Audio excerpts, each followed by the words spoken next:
తహసీల్దార్ గారు, మండల సూపరింటెండెంట్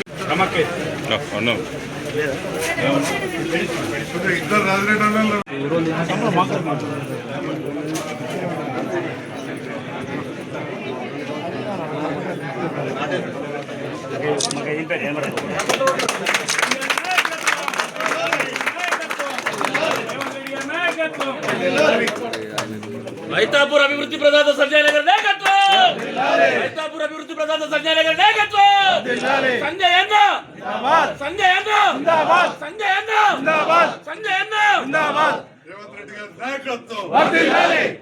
రేవంత్ రెడ్డి గారి నాయకత్వం. ఓం ధ్రువంతే ఇంద్రాచమిత్రాచం దారితంద్రవం సమోహోస్తు కరాణాం త్వా గణపతిం అవామహే కవిం కవిం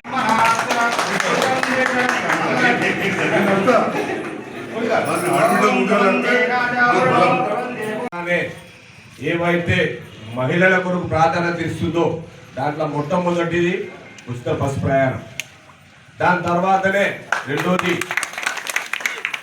మహిళా సంఘాల ఐకేపీలకు ప్రతి భవనానికి 10 లక్షల రూపాయలు కేటాయించి గ్రామీణ ప్రాంతంలో ప్రతి ఒక్కరికి మహిళా సంఘం ఉండడానికి కొరకు నివాసం అంటే సంఘం మీటింగ్ కొరకు అవకాశం కల్పించిన గొప్ప వ్యక్తి మన ప్రియతమ నాయకులు ముఖ్యమంత్రి రేవంత్ రెడ్డి గారు చెప్పక తప్పదు. అభివృద్ధి పదం అంటే కాంగ్రెస్ పార్టీ అంటే అభివృద్ధి మీ అందరికి తెలిసిన ముచ్చట్లే. కాంగ్రెస్ పార్టీ ఉన్నప్పుడే గతంలో ఇందిరమ్మ ప్రభుత్వం ప్రధానమంత్రి ఉన్నప్పుడే ఇందిరా మిల్లు ఇచ్చిన ప్రతి గ్రామంలో ఇందిరా మిల్లు ఉన్న మాట నిజమా కాదు. దాని తర్వాత వచ్చిన ప్రభుత్వాలు డబుల్ బెడ్రూమ్లు అన్నాయి, ఇంకేదో అన్నాయి, కానీ ఎక్కడ కూడా సాధ్యం కాలేదు. మరి కాంగ్రెస్ పార్టీ ప్రభుత్వం వచ్చిన తర్వాత ఇవాళ ఇందిరమ్మ ఇల్లు ప్రతి గ్రామంలో వారి జనాభా ప్రాతిపాదికన శాంక్షన్ ఇస్తున్నారు, కట్టుకుంటా ఉన్నారు. మీ అందరికి తెలిసిన ముచ్చండి. గతంలో మొదటి విడతగా జగిత్యాల నియోజకవర్గానికి 3,500 ఇళ్ళు వచ్చినాయి. ఇప్పుడు రెండో విడత కూడా 2,500 ఇళ్ళు వస్తున్నాయి. ఏదైతే మీ మైతాపూర్ గ్రామంలో గతంలో ఎన్నైతే వచ్చినాయో ఇప్పుడు అర్హత ఉన్న వారందరికీ L3లో ఉన్న వారికి కాకుండా L1 కానీ L2లో ఉన్న వారికి పేర్లు అందరూ కూడా మన పెద్దలు స్థానిక శాసనసభ్యులు ప్రభుత్వం ద్వారా మీ మైతాపూర్కు మంజూరీ ఇప్పించాలని కోరుకుంటూ, ఇవాళ గ్రామ పంచాయతీ భవనం అంటే చాలా గ్రామాల గ్రామ పంచాయతీ భవనాలు లేవు. ఏదైతే అభివృద్ధి పదంలో గ్రామ పంచాయతీ భవనం ఉండాలని నిర్ణయం మేరకు ప్రతి గ్రామంలో ప్రతి తండాలో కూడా 20 లక్షలతోటి గ్రామ పంచాయతీ భవనాలు నిర్మిస్తున్నాం. 20 లక్షలు సరిపోయినట్టయితే చాలా 20 లక్షలు సరిపోతలేవు. నేను కూడా పులాసకు 4 సార్లు సర్పంచ్ చేసిన, ఒకసారి ఎంపీటీ చేసిన, నేను కూడా గ్రామ పంచాయతీ భవనం కట్టడం జరిగింది. 20 లక్షలు శాంక్షన్ కాకపోతే 5 లక్షలు ఎక్కువ అవుతుంది. 5 లక్షలు ప్రజలకు సేవ చేయాలి. మళ్ళీ మొదటి నుంచి ఏదైతే నేను కాంగ్రెస్ కుటుంబంలో వచ్చి రాజకీయాల్లో ఉన్నానో మళ్ళీ అవకాశం వచ్చింది. గౌరవ ముఖ్యమంత్రి రేవంత్ రెడ్డి గారు, మన మంత్రి వర్యులు లక్ష్మణ్ కుమార్ గారు, ఇండ్ల మంత్రి శ్రీనివాసరెడ్డి గారు, అదేవిధంగా పొన్నం ప్రభాకర్ గారు, శ్రీధర్ బాబు గారు అందరి సహకారంతో ఈరోజు ఇన్ని కార్యక్రమాలు చేస్తాము. ఇండ్ల విషయంలో ఎప్పుడు వచ్చినా మైతాపూర్లో మొట్టమొదలు ఇండ్ల గురించి అడుగు చాలా బాధపడరు. అలాంటి మైతాపూర్ గ్రామానికి ఈరోజు 44 ఇండ్లు రావడం జరిగింది. 27 ఇండ్లు చెత్తపడ్డాయి. మొన్న కూడా గృహప్రవేశంకి వచ్చినాం. చిన్న ఇల్లు ఈరోజు కూడా ఒక సఫాయంగా కూడా ఇల్లు కట్టుకుంటున్నాం. అంటే సఫాయంగా కూడా కట్టుకోవడం తప్పదు, పేదరికంతో కట్టుకునే పరిస్థితి లేకుండే. అలాంటి సఫాయంగా కూడా ఇవాళ ఇళ్ళలో కొంటున్నాడు అంటే తప్పకుండా మేము కూడా వెళ్ళి శుభాకాంక్షలు చెప్తామని చెప్పి ఈ సందర్భంగా చెప్తాను. చాలా చోట్ల ఇప్పుడు వస్తున్నా, ఇప్పుడు ఇక్కడ ఆపి రాష్ట్రానికి పోయేటప్పుడు వస్తాను. ఆ సర్పంచ్కి అందరూ ముగ్గురు సర్పంచ్ అడ్డం నిలబడి పోదమ్మన్నారు. మీరు కూడా ఇయ్యాల పోయి చూడవచ్చు. ఇయ్యాలటి వరకు ఆ గంగేంద్రోళ్ళు ఏ ఇంట్లో ఉంటున్నారా అంటే ఆ పక్కనే ఉన్న గుడిసెలో ఉంటున్నారు. ఆ గుడిసెలు ఉంది ఇవాళ ఇళ్ళ పట్టు 3,40,000 రూపాయలు ఆల్రెడీ వచ్చేసి మిగతా కూడా త్వరగా వస్తాయి. మీరు గెలిపించిన నేను జగిత్యాల నియోజకవర్గంలో నాకు అవకాశం వస్తే అత్యధిక ఇల్లు కట్టించిన ఎమ్మెల్యే డబల్ బెడ్రూమ్ అంటే మీరు గెలిపించిన మీ సంజయ్ కుమార్. ఒక రాయకలంతా పట్టణం కట్టించిన జగిత్యాల పేద ప్రజలకు అక్కడ సరస్వతి గుడితులు ఎక్కి చూస్తే అద్భుతం. రాష్ట్రంలో ఎక్కడ కూడా కట్టలేదు, ఏడు గంటలంత పెద్ద కాలు సిరిసిలో లేదు, సిద్దిపేటలో లేదు. జగిత్యాల అంటే ఒక అవకాశం ఇచ్చారు, సేవ చేసే అవకాశం. మొన్ననే తిరుపతి పోయినప్పుడు దిగగానే హైదరాబాద్ మా దోస్తాడు ఏ మొక్క వచ్చినావు రా అన్నాడు. నా దోస్తు పెద్ద గుడ్డి డాక్టర్, ఏ మొక్క బాగా సేవ చేయాలని మొక్క వచ్చినా అన్నాడు. బాగా సేవ చేసే శక్తి అదే మొక్కలండి, ఏ మొక్కలు వెంకటేశ్వర స్వామి. ఎందుకంటే భగవంతుడు ఇచ్చిన కాడికి అన్నీ ఉన్నాయి. ఏది వచ్చినా బోనసే. ఇంత ఉంది మా నాన్నకి చెప్పిన, ఏది వచ్చినా బోనసే. తాతయ్య ఇంట్లో జాగ్రత్తగా డాక్టర్గా దాదాపు 1,00,000 ఆపరేషన్లు చేసిన. ఇవాళ తిరిగి పోతే మళ్ళీ 10 మంది రెడీ ఉంటుంది ఆపరేషన్ చేసుకోవాలి. అంతకంటే అదృష్టం ఏముంటుంది? ఆ భగవంతుని కోరేది ఒకటే ఒకటి ఉంటుంది, ఆ సేవ చేస్తున్న దాంట్లో ఇంతమంది నాయకులు, ఇంతమంది ప్రజలు అండగా ఉన్నారు. తప్పకుండా జగిత్యాల ప్రాంతానికి ఇలా చాలామంది అంటారు ఒక డాక్టర్గా అది ఏం చేస్తుంది, అన్ని జిల్లాలకు మెడికల్ కాలేజ్ వచ్చింది, నీకంటే వచ్చింది అంటారు. చాలా తప్పు. 33 జిల్లాలు ఉంటే ఒక 5-6 మెడికల్ కాలేజీలు మాత్రమే మన స్థాయిలో ఉన్నాయి. అందులో ఒకటే దగ్గర అంత పెద్ద ఆసుపత్రి వచ్చే దాంట్లో 1-2 ఉంటే అందులో మన జగిత్యాలు ఉన్నారని చెప్పి వీళ్ళందరూ కూడా చాలా మంది ఉన్నారు.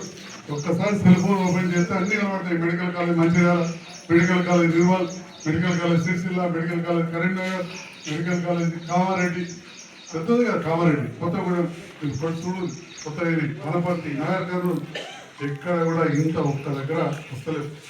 మీరు ఒక్క ఏడాది లోపల చూస్తే కరీంనగర్ రోడ్డు వచ్చి అద్భుతంగా వస్తుంది. మా మహిళా సోదరి మళ్ళీ ఉన్నారు, 2 కావాలి. ఒకటి మహిళా సంఘాలు బలోపేతం కావాలి, మహిళా బిల్డింగ్ ఇస్తున్నాం. ప్రభుత్వం వడ్డీ లేని రుణాలు ఇస్తుంది, ఎంట కట్టుకోవాలి. దాంతో పాటుగా మన కాలం మీద నిలబడాలి. ఇలా చాలామంది పెద్దలను ప్రవాస అయిపోయింది. కానీ ఈ పిల్లలు ఆడపిల్లలు ఈ కాలం మీద మీరు నిలబడడానికి, చదువుకోవడానికి జగిత్యాల స్వయం ప్రతిపత్తి అంటే ఏ కోర్సులో చదివితే ఉద్యోగం వస్తుందో అట్లాంటి కోర్సులు 2 ప్రారంభింపజేసాం. అందులో ఒకటి బిఎస్సి హెల్త్ సైన్సెస్, అంటే దవాఖానాలో కావచ్చు, మెడికల్ షాప్లలో కావచ్చు, మందుల కంపెనీలో కావచ్చు, ట్రైనింగ్ ఇచ్చే విధంగా 2 సంవత్సరాలు అయిన తర్వాత బిఎస్సి ఫైనల్ ఇయర్లో నెలకు 10,000 స్టైపెండ్ ఇచ్చే విధంగా ప్రభుత్వం రూపొందించింది. అదేవిధంగా బ్యాంకింగ్ ఫైనాన్స్ అని మహిళా డిగ్రీ కళాశాల దళితుల కోసం రెసిడెన్షియల్, అంటే పుస్తకాలు, బట్టలు అన్ని ఫ్రీ గొల్లపల్లిలో. అదొకటి. అది క్యాన్సల్ అయిపోతే రేవంత్ రెడ్డి గారిని వారే విద్యాశాఖ మంత్రి వెళ్ళి రిక్వెస్ట్ చేసి మళ్ళీ మంజూరు చేయించారు. ప్రతి సంవత్సరం 240 మంది అమ్మాయిలు మళ్ళీ డిగ్రీ చదువుతున్నారు. మళ్ళీ 75% మంది దళితులు, 20% బీసీలు. అందులో ఫుడ్ సైన్స్ లాంటి కోర్సులు, అంటే ఈ రకంగా మనం విద్య కావచ్చు, వైద్యం కావచ్చు, మిగతా వ్యవసాయం అన్ని విషయాల్లో కూడా మీరు ఇచ్చిన అవకాశంతో చేస్తూ మరి నాడు ఇందిరమ్మ ఇంట్లో పథకం అనేది అయితే నిజంగా చెప్పాలంటే ఊహించిన పథకం. చాలా నేను 10 ఏళ్ళు రాజకీయం నుండి ఒక్క జగిత్యాల టౌన్లో చేయగలిగినా కానీ గ్రామాల్లో చేయలేకపోయారు. ఎందుకంటే కట్టమని చెప్పి సరిగంటి కాడ 20 ఇళ్ళు కట్టిస్తే బిల్లు ఇప్పివారు నా ఇంటి చుట్టూ పోతారం అని చెప్పి బట్టపిల్లలు కట్టిస్తే మొన్న రేవంత్ రెడ్డి గారు అని బిల్లు ఇప్పించిన 41 లక్ష పొలగాని మధువులు వాళ్ళ కాంట్రాక్టర్. మరి దాంట్లో అప్పుడు కట్టలేకపోయి ఇలా చేస్తాం. మీరందరూ కూడా ఇక్కడ మా మహిళా మంది ఉన్నారు, మీరు అందరూ ఉన్నారు. పక్కకే బొంబాయికి సుట్రికాలు, బంధుత్వాలు బాగుంటాయి. మనకి ఇవాళ సన్నబియ్యం వస్తుంది ఇంటికి, ఎక్కడన్నా భారతదేశంలో వస్తుందా మీరు తెలుసుకో, ఎక్కడన్నా వస్తుందా మీరు తెలుసుకో. ఇలా రైతు బంధు చిన్న వాళ్ళందరికీ వచ్చేసి కొంచెం పెద్ద రైతులు ఎవరైనా ఉంటే వాళ్ళందరికీ కూడా రేపటితో మొత్తం మందికి వస్తుంది. కొన్నిసార్లు అనుకుంటారు అయ్యో మధ్యలో అప్పుడప్పుడు ఇవ్వలేదు. దానికి ముఖ్యమంత్రి గారు చెప్పారు. ఎందుకంటే నిన్నటి దాకా నేను అధిక పనిచేసి ఒక ప్రభుత్వాన్ని నేను మాట్లాడదలుచుకోలేదు. ఎందుకంటే వాళ్ళు దాటినాక దెబ్బతలిగేసినట్టు మాట్లాడలేదు. అప్పుడు కూడా కొన్ని మంచి కార్యక్రమాలు జరిగింది. కానీ కొన్ని ఇబ్బందులు అనేవి అప్పులేని. పోయిన సంవత్సరం 33,000 కోట్లు కాళేశ్వరం ప్రాజెక్టు చేసిన అప్పు కట్టాల్సి వచ్చింది. అందుకే కొద్దిగా ఇన్కమ్ ఉంది. ఇది ఇగో ఈ సంవత్సరం మొత్తం మందికి 9 రోజులలో 9,000 కోట్ల రూపాయలు రైతులకు ఖాతాలో ఇచ్చారు. మరి రైతులకు ఉచిత కరెంట్ ఇచ్చారు. మరి వ్యవసాయం లేని వాళ్ళ సంగతి ఏంటని అడుగు. అప్పుడప్పుడు ఓగనే ఉన్నోనికే పెడుతున్నారు మీరు, లేని వాళ్ళ సంగతి ఏంటని అడుగు. మరి ఆ లేని పేదవాళ్ళ కోసం ఇవాళ సన్న బియ్యం కావచ్చు, లేని పేదవాళ్లకు ఇవాళ ఉచిత కరెంటు కావచ్చు, భూమి లేని నిరుపేదలకు ఇన్సూరెన్స్ చేసే పథకం ఇందిరమ్మ ఇన్సూరెన్స్ పథకం అనేది ప్రతి వాళ్ళు కూడా రాబోతున్నది 5 లక్షలు అని చెప్పి ఈ సందర్భంగా తెలియజేస్తా ఉన్నాం. ఎందుకంటే మొన్న ముఖ్యమంత్రి చెప్పింది, ఒక రైతు భూమిలో రైతు చనిపోతే 5 లక్షలు వస్తుంది, గల్ఫ్లో వెళ్ళిపోతే వస్తుంది. కానీ అసలు అది కూడా ఈ ప్రభుత్వం వచ్చి చాలు చేసింది. రైతు బీమా అంతగా ఉంది. మరి భూమి లేని నిరుపేదలు మా సంగతి ఏంటని చెప్పి మా బుడిగ జంగాల వాళ్ళు, ఇంకే దళితులు, పేద పద్మశాలిలో వాళ్ళు అడిగేవాళ్ళు. ఇవాళ ప్రతి కుటుంబానికి ఇలా రైతు బీమా పథకం రాబోతుంది.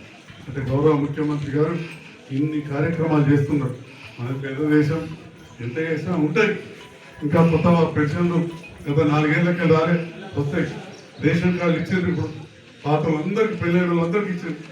అట్లా ఇంకా ముందు ఎన్నో కార్యక్రమాలు ఈ ప్రభుత్వంలో జరగబోతున్నాయని చెప్పి కూడా తెలియజేస్తూ, ఇంత గొప్పగా ఇక్కడ మంచిగా 2 అంతస్తులతోటి గ్రామ పంచాయతీ కట్టుకున్నారు.